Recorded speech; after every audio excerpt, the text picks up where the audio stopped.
We're just going to share some thoughts around the church. What is the church in our discussion this evening? These at least several months, we have been focusing on the various works that we support and individuals and organizations. And so we've done all of that. And as you may have noticed, this month we are focusing on our elders and our deacons. And the first bulletin in May, I put an article on elders and deacons. And the reason for that is to talk about the structure of the church, that we need to understand God's church. This is important for the longevity of the congregation as well as succession planning for the next generation. There was a young man who was at school with me. I was in my first year, and he was in second year in Tennessee. And the instructors would ask, when you do your orientation, and they would ask, what is your reason for coming to school? Why do you want to do this? And most of us kind of just, answered the generic answer, check the boxes, we want to evangelize, we want to save souls, and, pretty similar. And his answer was, I want to be a good elder. That was it. He had no interest in being an evangelist or a preacher. He said, I want to be an elder in the Lord's church. And so I want to equip myself to be an elder in the Lord's church. And I'll never forget that. And he's still too young to be an elder. He's newlywed, but his thinking is so far ahead already. And that is something I'll never forget because it's encouraging. Many of our men don't think of the structure of the church, why the church structure is so important, and that includes elders and deacons. We only think of that when perhaps we're older, when someone else mentions it to us. Listen, we want to ordain elders and deacons. Have you thought of it? It's like, wow, I never thought of that. It just doesn't occur to many of our young men. I'm not only referring to our married men, because this young man was not married at the time when he said that. He is now married. So the structure of the church, the organization of the church, is important for us to know and understand how God wants His church to operate. God is a God of order. It's not just anything goes. God is very specific. First, I have to mention that this discussion is taken from an article written by Rob Rutherford. Now, Rob Rutherford, I think Mr. Wes would know him. I think he was an instructor at the Memphis School of Preaching. I had him for one quarter, and it was his granddaughter that actually died recently in that car crash. And so tonight's discussion is based on an article and studies that he did and some things that he shared with us as a class as well. So I'm going to go through some of it, for the purpose of our talk tonight. First, the church is not a denomination. And when I mention the church, I'm talking about the Church of Christ. When others look at the church, they see the name, Church of Christ. As you may have noticed, we do not have a sign, right? Does that stop us from being the Church of Christ? No. A new sign will be coming, but do we stop being the church because there's no sign up front? No. Why? Because we are the church. You and I make up the church. You and I we are who the Lord died for. But when the world asks, what church do you belong to? They're actually meaning, what denomination do you belong to? And we would say, well, I belong to the Church of Christ. And it ends there. And you depart ways, them still departing thinking that the name of your denomination is Church of Christ. But when we explore what the church is, we can refer to as, and Brother Greg Dismuke touched on some of these things as well that we will be speaking about, that the Church of Christ is not a denomination. The Bible refers to the church as the church of God, the church of Christ, Christians, the church of our Lord, the church of God. So it's various names that the church is given, but collectively it's still the Church of Christ. It just means that the church that belongs to Christ. That's the first thing. The second is that the church should not originate with man. Every denomination out there, their origin originated with a man. You can go to the exact year, perhaps not the exact day, but the exact year that it was established. There are over 30,000 denominations in the world today. And there are over 3,000 religions. But for the sake of this discussion, I'm going to speak about Christian denominations. And so there are over 30,000, and all of them have been started by a man or a woman that you can trace to the exact year it was established. The Lord's church originated in the mind of God. In other words, it originated in heaven, not on earth. Some would accuse us perhaps of being what they would call Campbellites. Alexander Campbell was one of the leaders of the Restoration, not Reformation, that was Martin Luther, but the restoration of the church in the United States. And so him and Joseph Stone and others, they came from a denominational background, and they came over from Britain, and they kind of researched and started again, what is the church? And this is how the restoration of the church took place in the United States. However, the Church of Christ did not start in the United States. It was not established in the United States. It was not established by Alexander Campbell. So some out there will say, oh, you're the Church of Christ. Oh, you're those Campbellites. Or you are that disciples of Christ. Or your church was started by Alexander Campbell. It was not. It was not, because it is not a denomination. In fact, we have records of the Church of Christ, a building in England from the 1600s, which was the Church of Christ. When my family and I visited McMinnville in Tennessee, we were taken by Tony Lawrence, the preacher there, to the building, which was the Church of Christ building, before Alexander Campbell was even started his restoration movement. So the church has been going for a long time. And if you want to go back even further, we go to where it all began, Acts chapter 2. Acts chapter 2 is the history of the church. This is where the church started. It was started on the day of Pentecost. Ephesians 3, 8-11 tells us, unto me, who am less than the least of all saints, is this grace given, that I should preach among the Gentiles the unsearchable riches of Christ, and to make all men see what is the fellowship of the mystery, which from the beginning of the world hath been hid in God, who created all things by Jesus Christ, to the intent that now unto the principalities and powers in heavenly places might be known by the church, the manifold wisdom of God, according to the eternal purpose which He purposed in our Lord Jesus Christ. So the church of our Lord was not an afterthought. It's not a plan B. We clearly understand that the church was planned in heaven before the creation of the earth. Jesus was always meant to come to earth. It was always part of the plan. Some would think as the church as it had to be God's plan B, because if you think of the time when He wanted to destroy the Israelites and Moses pleaded with Him not to do that, and the Lord changed His mind. So you know what? It didn't work out. Premillennialists think the same thing. Scripture is so clear. The church was not God's plan B. What about unity? People want to be unified, but they want unity not based on truth, not on biblical truth. Unity in the eyes of the world is don't say anything. Don't say anything that's going to offend my style of worship, what I believe in. So don't say anything. Then we can have unity. We can get along famously. But as soon as you start talking about there's only one way, there's only one path, there's only one church, then we're going to have problems. Then we cannot have unity. So you must be divisive. Yet unity, according to the Lord, is being unified in truth, unified through His gospel. This is how we have unity. This is why we cannot be unified with a denomination that does not teach truth. We cannot be. We're not being cruel. We're not being unpleasant. We're not being divisive.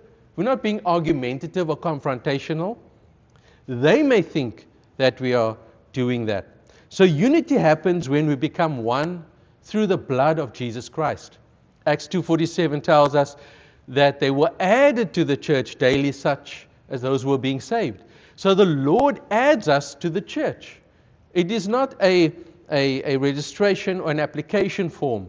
When we obey the gospel, when we are obedient to the gospel, we don't join when we think join. We are added to the church by the Lord. This is why we are the church. We belong to Jesus Christ.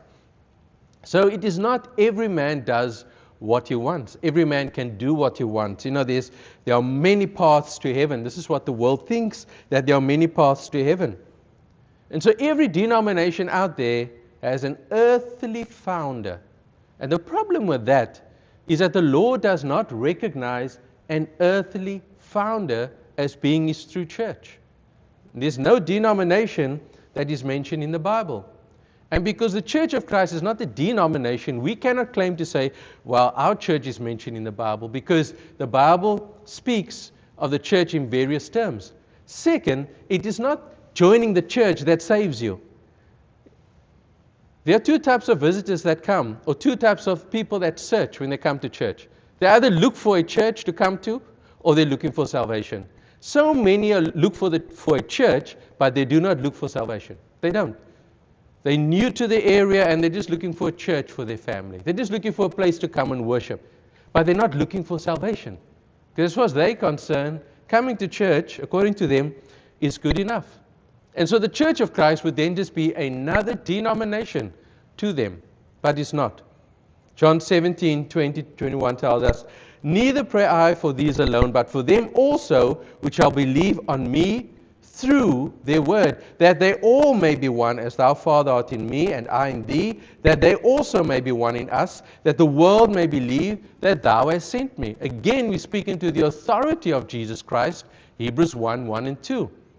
Jesus was sent by his Father to establish unity, and he did that through the shedding of blood, through the gospel, the good news, 1 Corinthians 15:1-4, and we enter through baptism, buried with his death, and then raised in newness of life to walk with him. And so we are added to the church. Ephesians 4:4-6 tells us that there is one body, one Spirit, even as ye are called in one hope of your calling, one Lord, one faith, one baptism, one God and Father of all, who is above all and through all and in you all.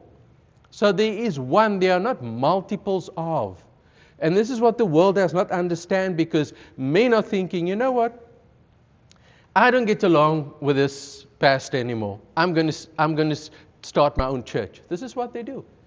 Even if you look at when we first got to the United States,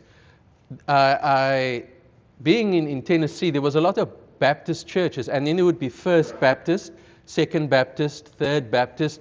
And I used to wonder why they're naming themselves. And then discovered that it just means that whoever got there first. This is what I was told. I mean, I'm speaking under correction, but if I came and I established, a Baptist church and I got there first, I'd be known as First Baptist. A mile down the road, there'd be someone who comes second, they'd be Second Baptist. So they would add these names, but they all practice Calvinism in one form or the other. Yet the Lord is saying, I do not have multiples. There is only one. But when man establishes something after their own name, pride comes into play, right? I mean, your name is on the building, a name that you have established, and people will end up following you. Acts 20:28 tells us, take heed therefore unto yourselves and all the flock over which the Holy Ghost hath made you overseers to feed the church of God, which hath purchased with his own blood.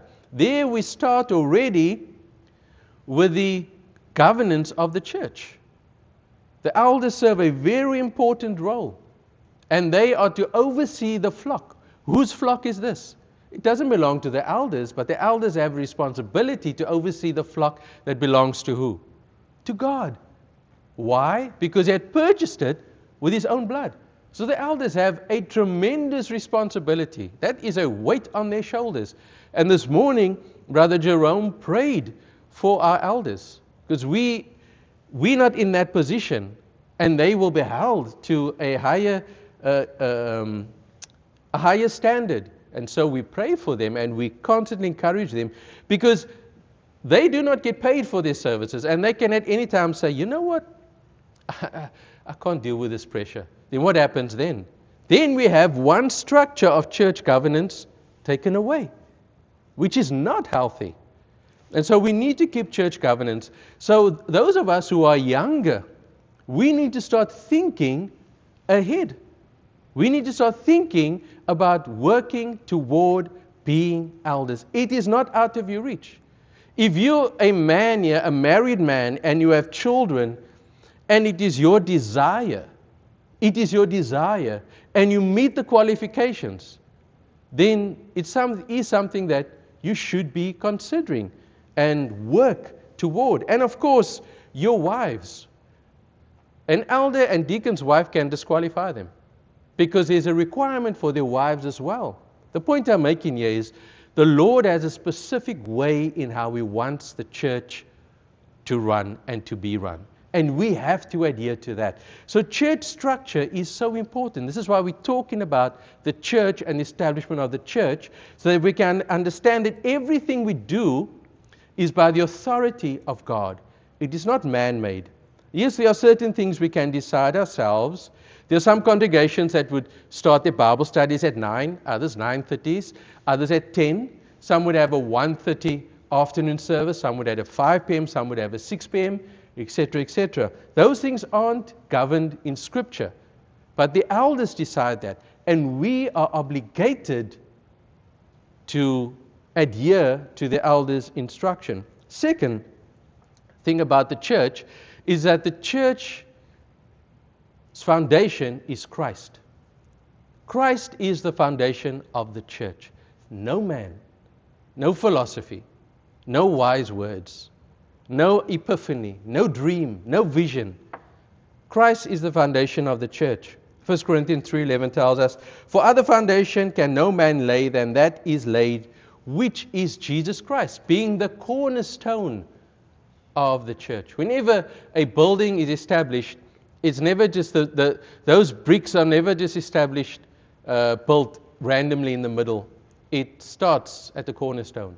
So Jesus Christ is our cornerstone, and from there it spreads, because that is the anchor of the rest of that building. The whole building is anchored around that. And then, of course, the foundation. And I'm sure you've seen, those of you who are builders, how foundations are dug. It's not just concrete that's put directly on the ground.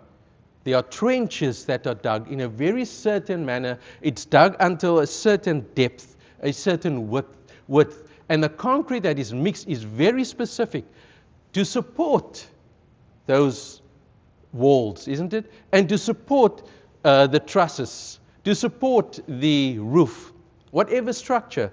So Christ is important because Christ is the foundation. And remember, we spoke about Christ having the authority. This is why we obey Christ. We are added to the church through obedience to the gospel by the authority of Christ. Here's the thing, brethren. A building is only as strong as its foundation.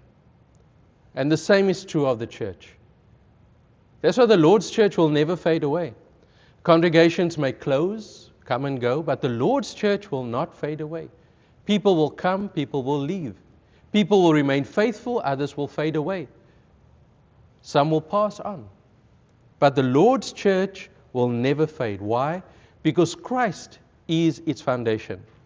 Usually with a man-made church or an established man-made denomination, when that founder dies, there is a whole thing. Who's going to be the leader? Who's going to be next? Who's going to lead the church? And they would have a board of deacons, and they would vote on this. They would go through a whole process to vote the next leader. Something similar to what we would have with the Pope, right? It's all the cardinals would get together, and they'd have a voting process, a secret vote, and eventually they elected a new Pope. You'd have is it white smoke or black smoke? I'm not sure. But anyway, you'd have smoke. This is how it's done. They cannot survive without choosing a man. The Lord's church will survive always because Christ is its foundation. It's not built upon human creed. That's why it will never fall.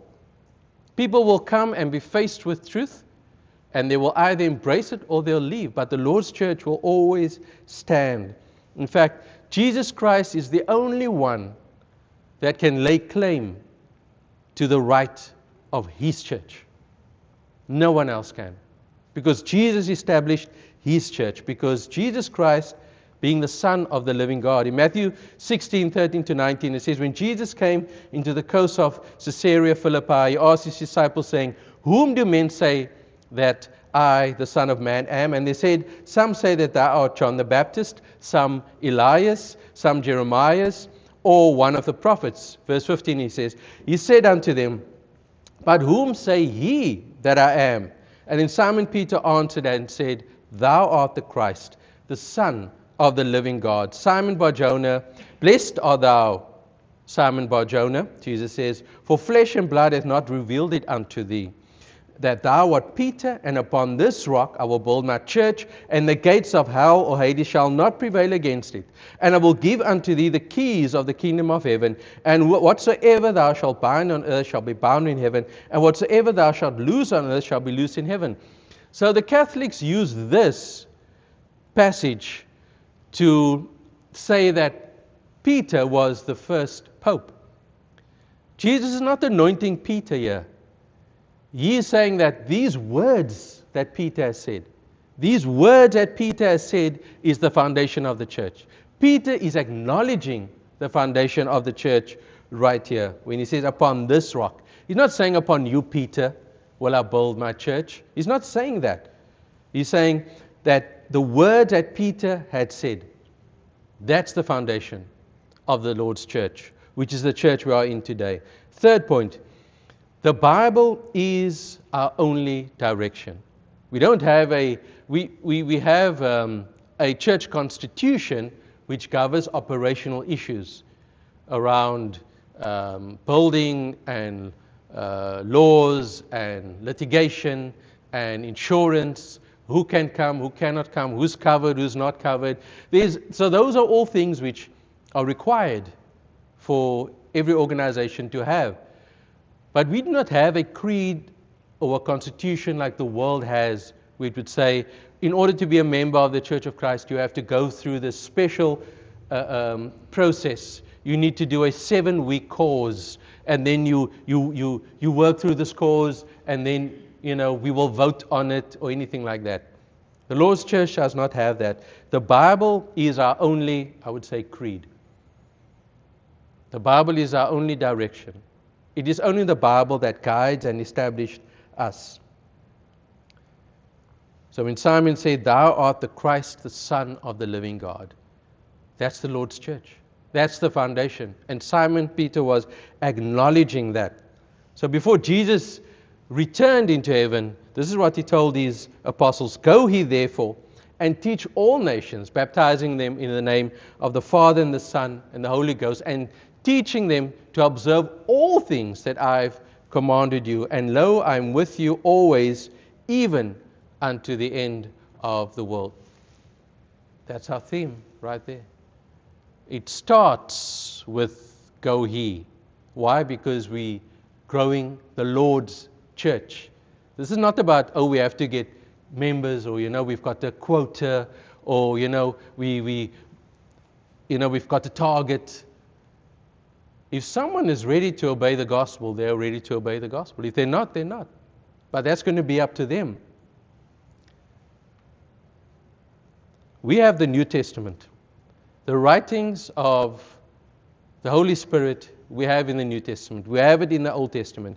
And this is our guide.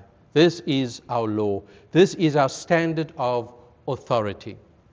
And this is something we need to adhere to. We love Jesus.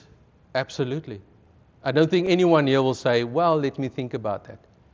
But remember, the Lord said, if you love me, what will you do? You'll keep my commandments. So that's as simple as that. People tell us all the time, if you love me, then. But the Lord is saying, if you love me, keep my commandments. So the standard that we have, brethren, which is the Bible, needs no adjustment. It does not need any revision. It does not need any review. The Lord's word is perfectly suited to all centuries, all changes. It is always relevant. There's nothing in Scripture that is outdated or not relevant anymore. Remember, this was written by God. Just because we look back to men of old, and I'm meaning mankind, we think of them as old, they weren't as advanced as us, so the Bible was written for them. It was written for all mankind, including us. This morning we mentioned 2 Timothy 3:16, that all Scripture is given by the inspiration of God and is profitable for doctrine, for reproof, for instruction, for correction, that the man of God may be perfect, thoroughly furnished unto all good works. This is why we have the Bible. So we cannot look at some parts of it and apply it. So when it comes to the structure of the Lord's church, this is our guide. And the Goldrive Church of Christ adheres to this. We have a structure of elders. We have a structure of deacons. We have an evangelist. We have brethren that work. We have teachers. We adhere to the 5 acts of worship. We do not have things that is not authorized. Like there are no mechanical music instruments. It's not authorized in Scripture. However, we need to maintain that. We have to maintain that. And how do we maintain a sound congregation? We have to make sure that those who serve are qualified. Right? We have to make sure that those who are qualified also desire to serve. We also have to make sure that the congregation here adheres to truth, to biblical principles, that we do not introduce anything that is not in Scripture. We also have to make sure that we have succession planning. In other words, and this is where the rest of us who are not elders and deacons, I urge you, perhaps you've thought of it before, but if you have not, I urge you to start thinking ahead. Plan your families around thinking ahead. Make sure that your children know God. Make sure that your spouses do not disqualify you. Make sure that you meet the criteria, as Paul writes to Timothy and Titus. And make sure that you have the desire to do that. And work toward that. And I'm not being morbid or anything.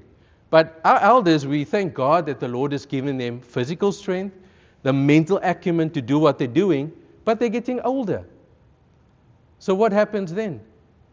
Then are we going to run around and get unqualified men because we must have elders? We need to start thinking around that now. We think of our teachers. Are we just having the same teachers teach all the time? We have to move forward and train the younger teachers coming through so that they too can teach our young ones. This is important, brethren, for the longevity of this congregation, so that our children and children's children can look at the photographs like I did a while back in the library. I looked at those photographs, and most of those brethren in the 80s are no longer here. You still had red pews. Everything was red and maroon. And where are they? They've either left or they've passed on. And so they've done their bit. We have to do our bit and continue to do our bit. And our last point this evening, as members of the Lord's church, we are Christians only. That's it. There are many who struggle for an identity. They look for an identity. And they may have grown up without knowing, who their mother, who their father is. There's a lot of people that have identity crisis. Yet once we become a Christian, we have a new identity, isn't it? We have a new identity. And our identity is Christian, servant, child, royal priesthood, heir. This is our identity. We do not need to worry about where do I fit in? Everyone fits in. Once you're a child of God and you've been added to the Lord's church, you fit immediately. This is your family. So we are Christians and Christians only. Of course, we have names. our given names. But we are saints. I can refer to you as Saint so-and-so, Saint so-and-so. Not in a denominational sense, but we are saints. In Acts 11:26, we read that the disciples were called Christians first in Antioch. That's who they are. Now, there was this whole thing that the term Christian was given by the Romans as an insult to Christians, to the disciples. They were saying that, Christian just means devotees of the Anointed One. And there was this whole thing that they were given as an insult. Well, they weren't given as an insult. They were called Christians. The name Christian is not an insult. It's not derogatory. It's something that we should feel proud of and hold our head up high. In Romans 16:16, we read, the churches of Christ salute you. Now, this is not the banker verse that this is why we call ourselves Church of Christ, because there are various terms. But the name that we call ourselves under is a scriptural name. And it's scriptural not because of the name, but because of what we practice. So if we're going to uphold the name Church of Christ, we need to practice what the Church of Christ is supposed to do, isn't it? We cannot call ourselves Church of Christ and not practice. So if we're going to proudly uphold the name Church of Christ, uphold the name Christian, we need to make sure that as members of the Lord's church, we practice what He's telling us to do. In Matthew 16:18, Christ said, I will build my church. This is the Lord's church. And so whatever we do, we have to honor God. And the name Church of Christ simply means the church belonging to Christ. That's as simple as it is. We acknowledge that the Christian walk is not always easy, but it can be very simple. We just have to keep it simple. Sometimes we complicate it. Acts 4:11 and 12 tells us that salvation is only found in the name of Christ. That's it. That's what Christ has told us to do. We worship in spirit and in truth. Every Sunday on our slide, we worship in spirit and in truth. John 4:24. We have to do this. We sing, preach, pray, give. The Lord's Supper, Colossians 3:16, 1 Timothy 2:1 and 2, Acts 20 verse 7, 2 Timothy 4:2, and 1 Corinthians 16:1 to 2. You can get this from me afterward. We also don't use instrumental music. We do not have choirs. If you come from a denomination, that may be one of the first things, is that you're looking and it's empty. There's no band, there's no percussion, there's no drums, there's no worship team, there's no praise team. But we do not have the authority to do that. In fact, the first century church, it was only a cappella worship. Historians like Josephus and Eusebius and others never mention that there was any sort of mechanical instruments. In fact, they never had drums. They never had a keyboard. They never did. Old Testament worship, when it came to instrumental music, that was the Old Testament. We are under a new dispensation. It's fallen away. Read the book of Hebrews, and it will explain it very nicely. We are under a new dispensation.